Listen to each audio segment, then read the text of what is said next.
आप सभी को मेरा प्रणाम। देखिए, आज हमारा विषय है षटक्रम। षटक्रम मतलब 6 क्रम। पहले जो वीडियो बनाई थी तो उस वीडियो में मैंने आपको कुछ जो इसके 6 अंग होते हैं उसमें से 3 अंगों के बारे में बताया था, धोती, बस्ती और नौली के बारे में। अब इसमें जो बाकी जो लास्ट के जो कर्म है, आज मैं आपको उसके बारे में संक्षेप में समझाऊंगा। पहले तो इसके एक बार नाम लिख देता हूं सभी के। सबसे पहला धोती, बस्ती,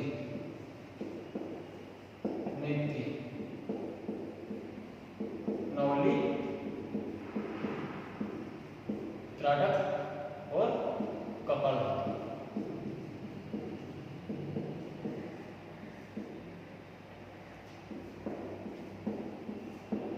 देखिए, पहले की वीडियो में आपको धोती और बस्ती के बारे में बताया था। धोती कितने प्रकार की होती है, किस तरीके से होती है, किस रोग में हम धोती का इस्तेमाल कर सकते हैं, या कुछ जो रोग होते हैं उनको मिटाने के लिए हम धोती का इस्तेमाल किस प्रकार कर सकते हैं, जिसमें अलग अलग धोती मैंने आपको बताई थी। नेति के बारे बस्ती के बारे में मैंने आपको पहले बताया था। आज मैं बताऊंगा आपको नेति, नौली, त्राटक और कपालभाति के बारे में। तो सबसे पहले हम देखते हैं नेति।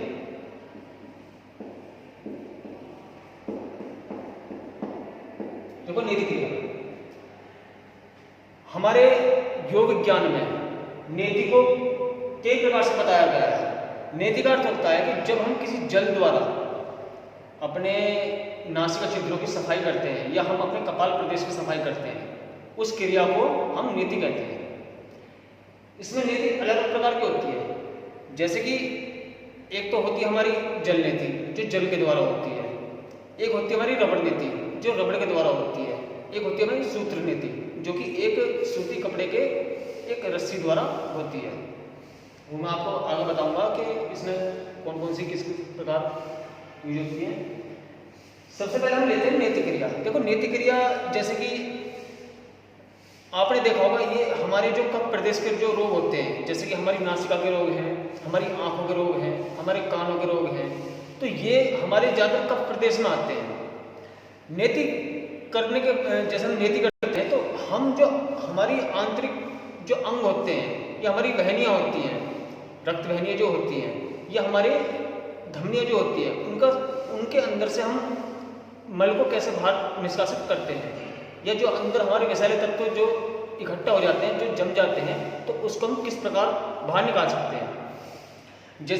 जैसे कि हमारे अंदर साइनस होता है। साइनस एक हमारे जो दोनों घोटी होती है उसके मध्य में स्थित होता है, जिससे कि हमारे एक श्लेष्म नामक एक द्रव्य स्रावित होता रहता है। उस द्रव्य का क्या काम होता है श्लेष्म का? जैसे कि हम वायु ग्रहण करते हैं, हम प्राणवायु लेते हैं, हम श्वास लेते हैं, तो श्वास बाहर की वायु का टेम्परेचर अलग होता है, लेकिन जो हमारे शरीर का जो टेम्परेचर है उसके लिए जो उपयुक्त टेम्परेचर वाली वायु चाहिए, वो काम हमारा श्लेष्म करता है। श्लेष्म जब उस वायु को छानता है या एक तरह से उसका टेम्परेचर सामान्य करता है, वही वायु हमारे फिर फेफड़ों में जाती है। फेफड़ों में जाने के बाद वो अपना जो कार्य है सामान्य रूप से पूरी तरह सही करती है। अगर उसमें थोड़ी हमारे बॉडी के टेम्परेचर से अगर ज़्यादा जाएगी या कम जाएगी, या हम कह सकते हैं कि ज़्यादा से ज़्यादा गर्म वायु अगर अंदर जाएंगी तो श्वास नलिकाएं क्या होंगी, सब खुश्की पैदा करेंगी, या ज़्यादा ठंडी शुष्क वायु हमारे अंदर जाएगी तो अब हमें दिक्कत हो सकती है, उससे हमें कई प्रकार के रोग लग सकते हैं। तो इसके लिए हमें मेन क्या होता है, नेति क्रिया द्वारा अपने श्लेष्म को साफ करना, अपनी साइनस को साफ करना। क्योंकि साइनस जो होता है, साइनस हमारे आँख, कान और नासिका, ये तीनों के जॉइंट्स यहाँ होते हैं। कुछ वहनियाँ हमारी आँखों की होती हैं, कुछ नाक की होती है, कुछ हमारे कानों की होती है। तो जब हम जल नेति करते हैं या कोई भी नेति हम क्रिया करते हैं, तो उससे हमारे अंदर नासिका अंदर की पूरा शुद्धिकरण होता है, जितने विषैले तत्व हैं सब बाहर आते हैं। जैसे कि हमने सबसे पहले इसमें लिया जल नेति।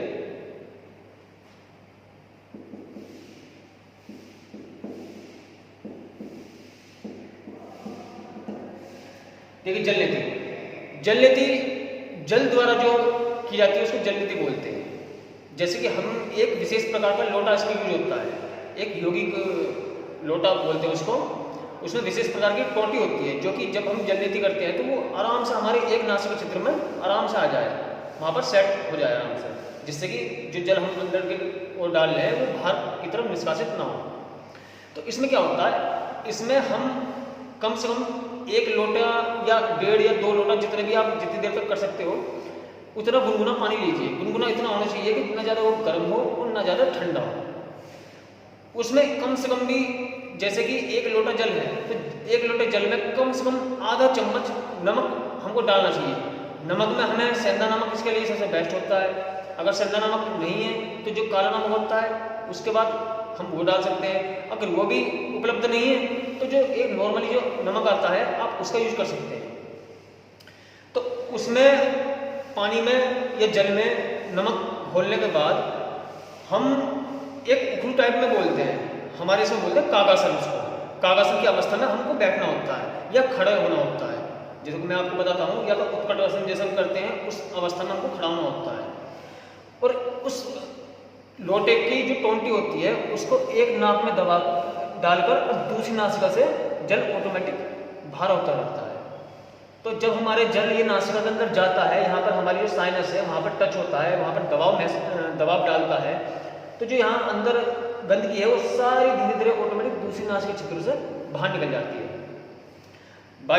स्टार्टिंग में ऐसा होता है कि जैसे कि हम जल नीति करते हैं तो पानी पूरी तरह नहीं आ पाता दूसरी नासिका से। उसके विभिन्न कई कारण होते हैं, जैसे कि जो आपका जो श्लेष्म है वो शायद सूख चुका है, तो उसको जैसे सूख चुका है तो अभी 1, 2, 3, 4 बार करने में मतलब दिक्कत होगी स्टार्टिंग में। या अगर किसी की नासिका में अंदर एलर्जी वगैरह है तो उसके भी थोड़ी समस्या हो सकती है, जैसे कि एकदम से भारीपन होना, नाक में हल्का सा एक पेन होना, मतलब चीज़ सी लगना। तो इस प्रकार की दिक्कतें हो सकती हैं, लेकिन ये दिक्कतें आपको स्टार्टिंग में ही महसूस देंगे। जब आप धीरे धीरे इसका अभ्यास डेली करोगे तो ये दिक्कत धीरे धीरे खत्म हो जाएगी। गुनगुना जल मैंने क्यों कहा है, क्योंकि गुनगुना जल अगर आप ठंडा जल लोगे तो ठंडा जल क्या होता है, हमारी जो वहनियाँ होती हैं उसको शुष्क कर देता है हमसे, तो उससे आपकी जलन पैदा हो सकती है अंदर अंदर। अगर जल गुनगुना है और उसमें नमक बकायदा डला हुआ है कि नमक के अंदर रसाकर्षण, मतलब कि जो एक विषैले तत्व होते हैं उनको आकर्षण करने की क्षमता बहुत ज़्यादा होती है।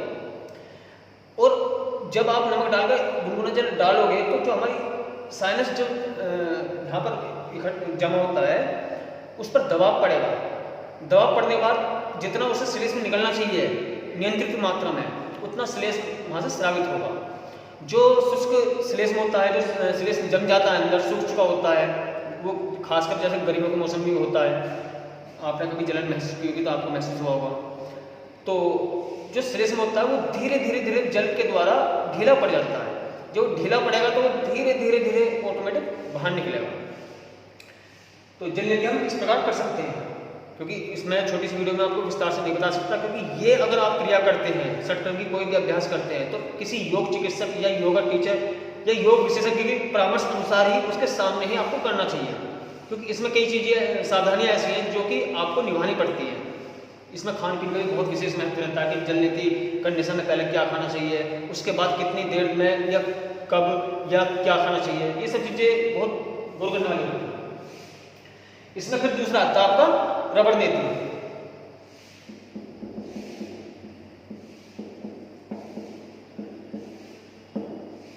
देखो रबड़ एक 7 या 8 इंच की एक बहुत बारीक एक रबड़ की तौर पर एक रस्सी बनाई जाती है। वो पूरी तरह चिकनी होती है, वो पूरी तरह शुद्ध रबड़ की भी होती है। तो जैसे कि हम पहले जल नीति का अभ्यास करते हैं, जल नीति का अभ्यास के बाद हमको रबड़ नीति का अभ्यास करना होता है। जैसे कि कुछ कठोर श्लेष्म हमारे अंदर जमा हुआ होता है जो जल द्वारा निकलना संभव नहीं होता, तो उसमें क्या होता है, उसमें आपको रबड़ अपनी नासिका में डालकर मुंह से निकालनी पड़ती है। फिर उसको निकालकर उसके कम से कम भी 10 से लेकर 20-25 जितने आप कर सकते हो उतनी बार उसको आगे पीछे करना होता है। उससे क्या होता है, उससे आपके अंदर श्लेष्म में रगड़ पैदा होगी, दबाव पैदा होगा। जब उसमें दबाव पैदा होगा, रगड़ पैदा होगी, तो जो कठोर श्लेष्म जो आपका जमा हुआ है वो ऑटोमेटिक ढीला पड़ता चला जाएगा।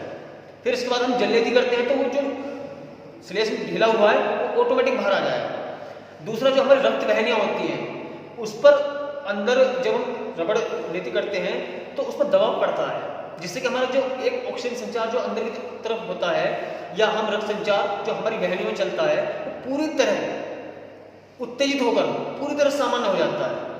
बहुत सी वहनियाँ ऐसी होती हैं जहाँ बहुत ही कम रक्त या ऑक्सीजन पहुँच पाती हैं, तो जब उस चीज़ पर दबाव पड़ता है तो ये रोम छिद्र उसके खुलते हैं और खुलने के बाद उसमें पूरी तरह ऑक्सीजन और पूरी तरह रक्त संचार होता है। दूसरा इसमें क्या होता है, जो हमारी तीनों आँख नाक कान ये तीनों हमारे सामने से संबंधित होते हैं, तो हमारे कानों के रोग जो होते हैं, आंखों के रोग जो होते हैं या सिर में दर्द होता है, कई रोग ऐसे होते हैं जिसको हम खाली इनके द्वारा ही ठीक कर सकते हैं। जैसे कि आप आज की डेट में सुनते हैं कि अंदर नाक का मांस बढ़ चुका है, हड्डी बढ़ चुकी है।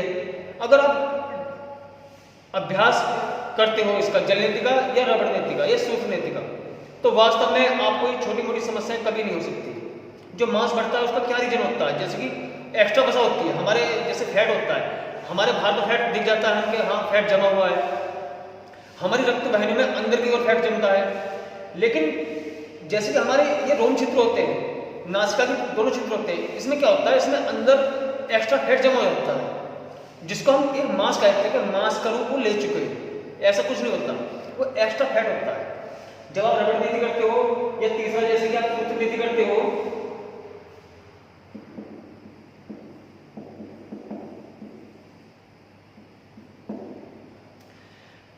ये क्या करते हैं, जब हम रगड़ लगाते हैं तो रगड़ से वो जो एक्स्ट्रा फैट जो होता है, जो एक्स्ट्रा वसा होती है, वो ऑटोमेटिक साफ हो जाती है वहां से। उसके बाद जब जल नीति करते हो तो वो बाहर आ जाती है। तो जब आपके रोम छिद्र अंदर के बड़े होंगे, वहां पर कोई एक्स्ट्रा फैट नहीं होगा, तो क्या होगा, आपको जो आप श्वास लेते हो, ऑक्सीजन जो ग्रहण करते हो, वो आपको पूर्ण रूप से मिलेगी। आपको जितनी ऑक्सीजन चाहिए बॉडी को, आपको पूरी ऑक्सीजन मिलेगी। और अगर आपकी नाक में कोई समस्या है, सांस आप पूरी तरह नहीं ले पा रहे हो, तो क्या होगा, धीरे धीरे आपकी ऑक्सीजन कम होती चली जाएगी। उससे आपको विभिन्न प्रकार के रोग लग सकते हैं। एक जैसे सबसे मेन होता है कि आलस आना या थकान चढ़ना, कमजोरी आना। ये क्यों होता है, ये इन्हीं वजह से होता है। लेकिन लोग क्या करते हैं, लोग अपनी प्राणवायु पर ज़्यादा ध्यान देते हैं। जब उनको कोई रोग घेर लेता है तब वे उस चीज़ पर ध्यान देते हैं कि हाँ हम सांस भी लेते हैं, क्योंकि निरंतर प्रक्रिया है, ये सुबह शाम रात हर समय चलती रहती है। तो अगर हम इसी काम को अगर थोड़ी जागरूकता के साथ करें या थोड़ा इन पर फोकस करें या इनको संभालना सीख जाएं, तो वास्तव में आप कई प्रकार के जो कफ के रोग हैं या नासिका के या श्वास नलिका के जो भी रोग हैं, आप कई प्रकार से बच सकते हो। जैसे कि सूत्र नीति, सूत्र में क्या होता है, सूत्र में 7-8 इंच लंबी एक कॉटन होता है, मतलब सूती कपड़े की तागे की हम एक सूत्र तैयार करते हैं जिस पर हम मोम की परत चढ़ाते हैं। उसका अग्रभाग जो होता है वो मोम से थोड़ा हम कठोर करते हैं। तो जब हमको जल नीति का रबड़ नीति का पूरा अभ्यास हो चुका होता है, तो उसके बाद हम सूत्र नीति करते हैं। वो थोड़ी मोटी होती है, थोड़ी कठोर होती है। तो उसके बाद जब हम सूत्र नीति करते हैं, जो एक्स्ट्रा जो थोड़ी बहुत कमी रह चुकी होती है तो ऑटोमेटिक खत्म हो जाती है। और जब रगड़ लगती है तो ये लगा लीजिए दोबारा आपकी मांस बढ़ने की समस्या, हड्डी बढ़ने की समस्या, श्वास की समस्या या आपको दमे की समस्या, ये धीरे धीरे खत्म हो जाती है। तो नीति में ये 3 प्रकार की मैंने आपको नीति बताई है। हालांकि इसमें कुछ ऐसा होता है, नीति हमारी विज्ञान में और भी बताई गई है, जैसे कि दुग्ध नीति है, एक दुग्ध नीति होती है, एक घी नीति होती है, एक होती है स्वमूत्र नीति।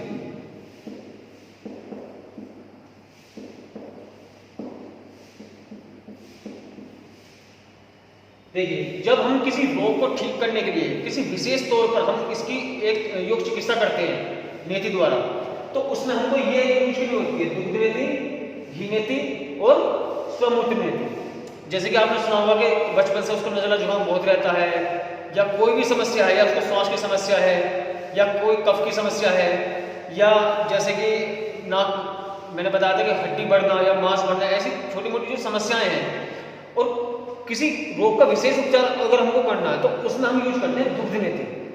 दुग्ध भी हमको इसमें देसी गाय का, देसी पूरी तरह देसी गाय हो उसका कच्चा दूध यूज करना होता है।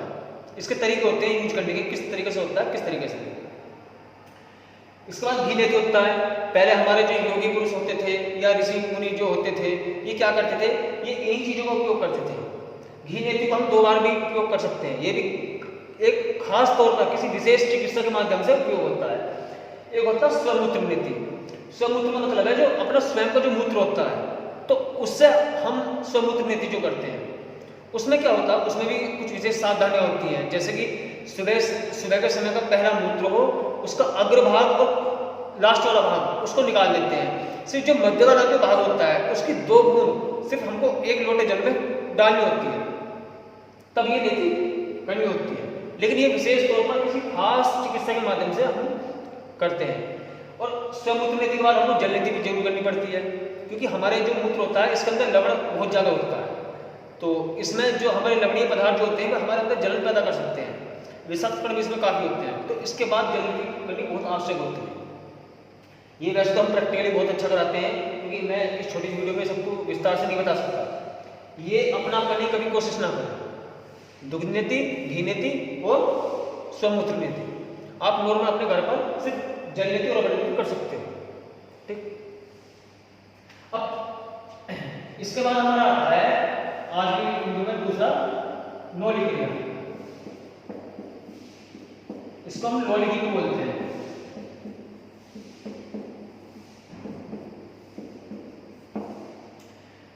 नौली क्रिया, नौली क्रिया हमारी योग विज्ञान की भाषा बोलते हैं नौली, और जो हमारे शास्त्र के अनुसार बोलते हैं इसको नौली। नौली क्रिया क्या होती है? नौली क्रिया हमारा जो पेट होता है, हमारा जो आमाशय होता है, हमारी जो आंतें होती हैं, ये पूरा हमारा पाचन संस्थान जो होता है उसको उत्तेजित करना या किसी बल द्वारा उसको उत्तेजित करना या उस पर दबाव डालना। तो इसमें क्या होता है, इसमें हमारे योग विज्ञान में 3 प्रकार की नौली बताई गई है। कौन कौन सी? पहली है वाम नौली,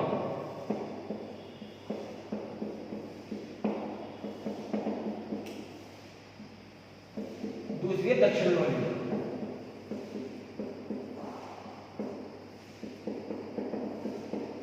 और तीसरी है मध्य नौली।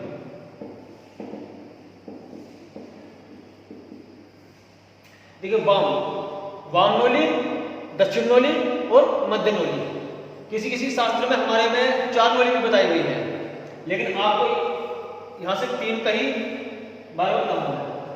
वाम नौली में क्या होता है? वाम माने बायां, लेफ्ट। तो नौली क्रिया शुरू करने से पहले हमको अपनी बाम नौली, बाई नौली उत्तेजित करनी होती है। फिर दूसरा है हमारा दक्षिण नौली, दक्षिण माने दायां, राइट। दक्षिण नौली उत्तेजित करने के लिए हमको इस पर दबाव डालना होता है। अपने दाएं, अपने जो हमारा पेट है उसके पृष्ठभाग पर मतलब दाईं तरफ दबाव डालना होता है। उसके बाद होती है हमारी मध्य नौली। मध्य नौली में हमें मध्यम जो पेट का जो मध्य हिस्सा होता है इसमें दबाव डालना होता है। तो हम पूरी नौली क्रिया करने से पहले, नौली क्रिया मतलब पेट को, जैसे आपने बाबा रामदेव को देखा होगा, पेट को घुमाते हैं, उससे उसमें उत्तेजना पैदा करते हैं। वाम नौली करने के लिए सबसे पहले हमको ये सावधानी रखनी चाहिए कि किसी का पेट खराब ना हो, कोई कब्ज की शिकायत ना हो, कोई रोग ना हो, जैसे कि हर्निया है या पाचन संस्थान में अदरवाइज कोई भी रोग उसको ना हो, वो पूरी तरह स्वस्थ हो। नौली क्रिया में स्टार्टिंग हम बाईं तरफ से करते हैं, जो हमारा चंद्रस्वर होता है उधर से हम स्टार्टिंग करते हैं। तो इसमें उत्कटासन में खड़े होने के बाद अपनी जो बाईं पेट का जो बायां हिस्सा होता है उसको पूरे दबाव के साथ आगे पीछे की ओर दबाइए। हालांकि अगर हम इससे पहले अग्निसार क्रिया का अभ्यास करते हैं या उद्यान बंद का अभ्यास करते हैं तो बेस्ट रहता है। उसके बाद हम नौली क्रिया का अभ्यास बहुत अच्छी प्रकार से कर सकते हैं। तो पहला हमें बाईं ओर से आगे पीछे करना है। ये प्रक्रिया हमारी लगभग 3 से लेकर 7 दिन तक चलेगी। ऐसे ही हमारी जो दक्षिण नौली है जो दाईं ओर है उस भाग को आगे पीछे करना होता है। ये भी प्रक्रिया कितने दिन चलेगी। तीसरे नंबर पर हमारी तो मध्य नौली। मध्य नौली में क्या होता है, हमें हमारा जो पेट का मध्य भाग है इसको हमको आगे पीछे करना होता है, जैसे कि हम अग्निसार क्रिया में करते हैं। तो ये तीनों नौली हमको डेली करनी है, लगभग 3 से लेकर 1 हफ्ते तक। जब आपको दिखता है कि हमारा इस पर कंट्रोल होने लगा है, वो आपके नियंत्रण में आ चुके हैं, आपका पेट आपके नियंत्रण में आ चुका है। नियंत्रण मतलब अगर आप चाहो तो आप अपना सिर्फ बायां हिस्सा आगे पीछे कर सकते हो, अगर आप चाहो तो आप अपना दायां हिस्सा आगे पीछे कर सकते हो, और अगर आप चाहो तो आप अपना बीच का हिस्सा दायां आगे पीछे कर सकते हो। जब आप इसमें निपुण हो जाते हो, उसके बाद फिर लास्ट की होती है नोली क्रिया स्टार्ट होगी। तब आप बाईं ओर से दबाव डालते हुए फिर मध्य नोली में दबाव डालते हुए दक्षिण नोली में आइए, एक तरह से घुमाव पैदा करते हुए। जब आप धीरे धीरे दबाव डालेंगे, पहले वाम नोली, फिर दक्षिण नोली, फिर मध्य नोली, फिर दक्षिण नोली, उसको फिर इस तरह घुमाने की कोशिश कीजिए। तो धीरे धीरे आप जब इसका अभ्यास करोगे तो लगभग 15 दिन के आसपास आपका ये पेट की में क्रिया होनी शुरू हो जाएगी, मतलब पेट घूमना शुरू हो जाएगा, वो आपको खुद ही महसूस होता रहेगा। तो इसके बाद जब आप ये नोली क्रिया करते हो तो इससे क्या होता है, जब आप पेट को घुमाते हो तो जो हमारे अंदर के जो पाचन अंग है, पाचन संस्थान के जो अंग होते हैं, जैसे बड़ी आंत है, बड़ी आंत की मालिश होती है, इससे उसकी मालिश होती है। मालिश जब हमारी बड़ी आंत की मालिश होती है तो इसमें क्या होता है, हमारे आंत के अंदर जो अपचा मल जो इकट्ठा होकर जमा रहता है वो धीरे धीरे अपनी परतों को छोड़ देता है, वो वहां से छूट जाता है। ठीक, इसके बाद विभिन्न क्रियाएं हैं कि जब वो मल छूट जाता है तो उसको आप निष्कासित कैसे करते हो, उसमें हमारी अग्निसार क्रिया आती है और हमारा उद्यान बन जाता है। ये क्रिया उसके बाद करनी होती है। तो ये हो गया आपकी नोली क्रिया। आगे बच्चा आपका त्राणिक क्रिया पता लगा। नेक्स्ट वीडियो में आपको मैं उन दो के बारे में पूरी तरह विस्तार से समझाऊंगा। ठीक है, धन्यवाद।